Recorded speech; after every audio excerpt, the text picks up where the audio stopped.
In today's video, I'm going to teach you how to insert a link correctly in Microsoft Teams chats. Sharing links effectively in your conversations can make a big difference in clarity and professionalism. Instead of just pasting a raw long URL, we'll learn how to embed it within descriptive text, making your messages much easier to read and understand.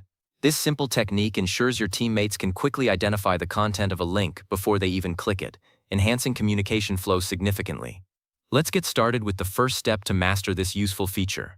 To begin, you'll want to navigate to the Chats section within Microsoft Teams. This is typically located on the left-hand side of your Teams application window, identifiable by an icon that often looks like a speech bubble or a series of conversations. Clicking this will open up your list of individual and group chats, allowing you to select an existing conversation or start a brand new one. It's the central hub for all your direct and group communications, and where we'll be composing our message containing the formatted link. Once you're in the desired chat, whether it's an existing conversation or a new one you've just started, your next action is to create a message. You'll find the message composition box at the very bottom of the chat window. Before inserting your link, it's always a good practice to type a brief introductory message or some context for the link you're about to share.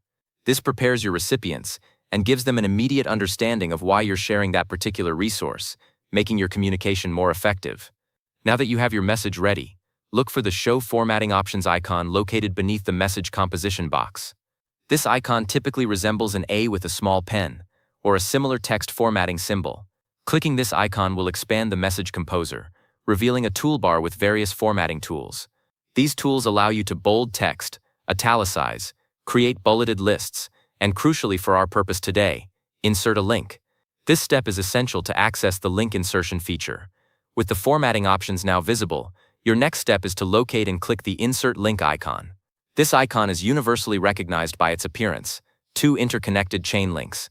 It's usually found among the other formatting tools in the expanded toolbar. Clicking this specific icon will prompt a small pop-up window or a dialog box to appear on your screen. This new window is where you will input the details for your clickable link, ensuring it's properly embedded in your message. Within the Insert Link pop-up window, you'll see a field labeled Text to Display. This is where you should type the descriptive text that will actually appear in your chat message, rather than the raw, often lengthy URL itself. Choose text that clearly and concisely describes the content of the link. For example, our latest project update, or marketing strategy document. Using descriptive text significantly enhances the readability of your messages and helps recipients understand what they're clicking before they do. Following that, you will find another field, usually labeled Address or URL, in the same pop-up window. This is where you will paste the actual web address of the link you wish to share. Before reaching this step, make sure you have already copied the full and correct URL to your clipboard from your web browser or source document. Simply paste it into this designated field. Double-check that the link is accurate and complete to ensure it directs your colleagues to the intended destination without any issues. Finally, after you have accurately entered both the text to display and the actual web address into the respective fields, click the Insert or OK button within the link dialog box. This will embed your formatted link directly into your message composition area. You'll see the descriptive text now appears clickable. Once you are satisfied with your message, locate and click the Send button, typically represented by a paper airplane icon, to share your neatly formatted link with your chat recipients. Always test the link after sending to confirm it works correctly.